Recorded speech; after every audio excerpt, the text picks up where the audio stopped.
Oh, ano yung ginagawa mo? Ito ba? Ano yan? Glimmering Ocean Slime to. Slime yan? Oo. Tingin nga. Oo, di ba? Ganda no, may Ganda. pailaw. Paano mo nagawa yan? Ganito lang yan. Turuan ko kayo. Sara, game! Wow, sobrang ganda naman ng slime na nagawa mo. Ano ang tawag doon? Glimmering Ocean Slime yun. Glimmering Ocean Slime? Ang galing! Naalala ko tuloy yung kaibigan ko sa slime na ginawa mo. Ha? Bakit naman? Ito kasi yon. Isang araw ay nagkayayaan kami magkakaibigan pumunta ng dagat. Enzo! Enzo! Oh, bakit? Pupunta kasi kami ng dagat, baka gusto mong sumama. Dagat? Oo, dagat. Di ba malapit lang yun? Oo nga, malapit lang yun. Sumama ka na. Sige na nga, kaso hindi ako marunong lumangoy ah.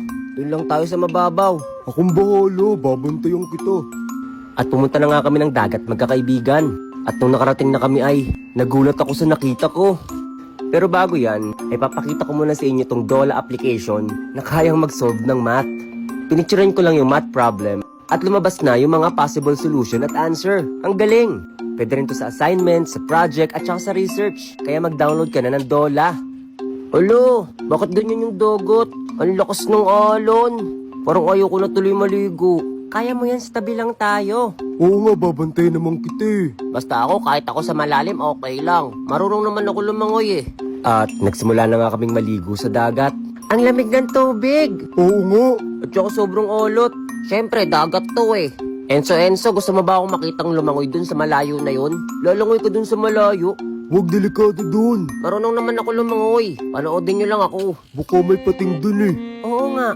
Delikado. Ay naku, mga takot lang kayo eh. Basta Enzo, panoodin mo ako ah. Ikaw bahalo. At nagsimula na nga si Utoy lumangoy dun sa malayo. Tingnan nyo ako. Ang layo ko na. Ang layo na ni Utoy. Oo nga. Mabuti pa siya magaling lumangoy. Utoy, bumalik ka na dito. Ayoko nga. Pangit yan, mababaw eh. Dito malalim. Bahala ko. At habang naliligo nga kami, ay may napansin kami kay Utoy habang lumalangoy siya. Aray ko, ang sakit ang kate. Anong nangyayari sa kanya?